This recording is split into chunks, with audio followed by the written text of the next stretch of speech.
Hi, this is a passives video. I wanted to talk to you about how passives works and the rules and how you get from an active sentence to a passive sentence. So when do you use passives? Passives are used when you basically in the media. It's to give portrays instant headlines like boy punished in school with ruler. That is a passive sentence. It's basically to emphasize and focus on the action rather than the subject. The subject would be like a person, so a man, a woman, police, groups of people, so types of people, like referring to jobs, teachers, nurses, doctors, cameramen, journalists, all these kinds of things. And this would be not emphasised, only the action would be emphasised.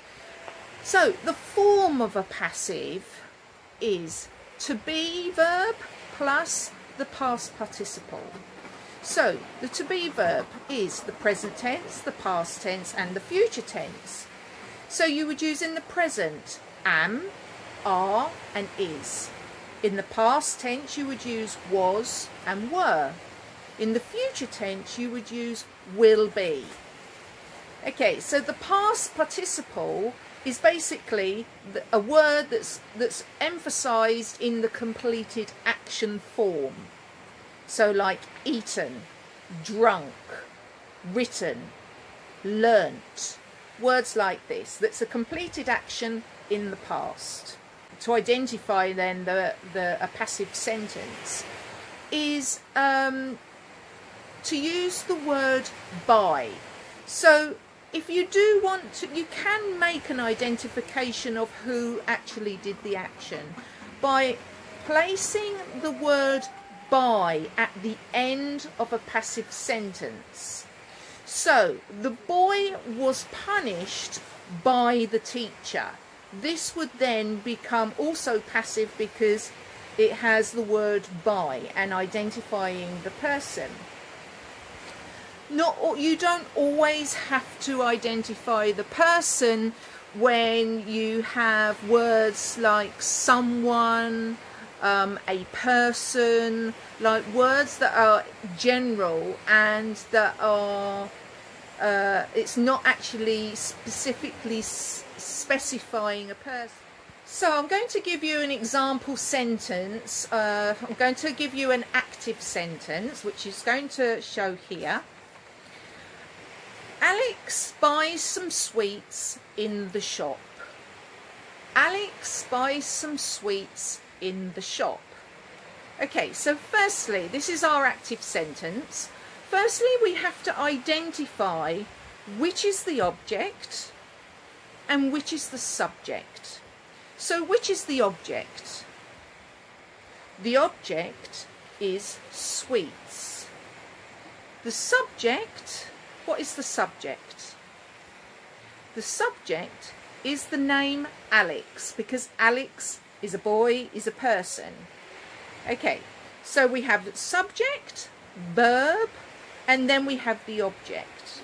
Okay, so in a passive, we change the position of the object and the subject. So the sentence, the passive sentence, would start off with the object. And if there is an adjective that describes the objective, like some sweets, not a few sweets, or one sweet, or 3 sweets, it's some. It will always go with it at the beginning of the sentence. The verb, let's have a look at the verb. The verb is buys. What tense is that? So we have to identify next the tense of the sentence. So buys is the verb. Is it present, past or future? It's present. Okay, so the sentence starts with some sweets. Sweets is plural. So in the present tense we would say are. So some sweets are. Then, to follow.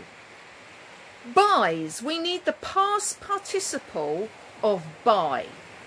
Do you know what that is? The past participle of buy is bought. So bought is followed by some sweets are bought. So once we identify what tense it is, we would then form the full passive sentence, adding any extra information in the same order as the active sentence. So in the shop is at the end of the sentence, then in that case the words will be then at the end of the passive sentence. We have to use buy because obviously Alex, the word Alex is in there, and we can leave it out, which is still correct, or we can put the word Alex at the end. But we use the two little letter word buy. Okay, so what we do is in the sweet shop, buy Alex. Okay, another example. Okay, we've got an active sentence. We heard the program on TV. Okay, we heard the program on TV. So we have to identify first. The first rule is identify the object and then identify the subject. Okay, so the object is program. And what is the subject, do you think? Yes, we. Okay, it doesn't actually identify any type of person, but we know it's a person because it's an actual subject pronoun. Okay, what is the verb? Heard. Good. Now the second rule is identify the tense.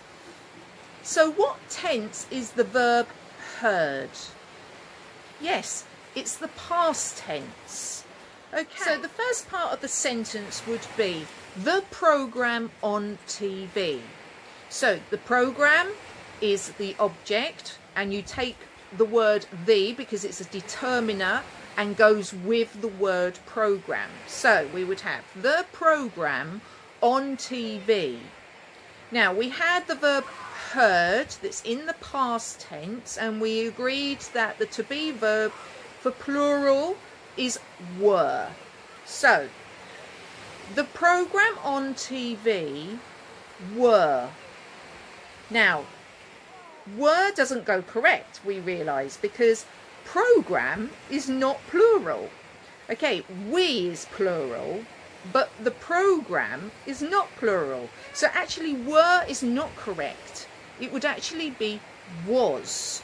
Okay, so the program on TV was. Now the past participle of hear, past verb is heard, and the past participle is also heard, so it stays the same. So we add the program on TV was heard. Now we've got we at the end. It is not identifiable, so we leave it off. You don't put by us, by them, you don't put anything, you just leave it as it is. So the program on TV was heard, and that's it. So I hope you enjoyed this video, and press a like on the bottom of my video. Take care now. Bye.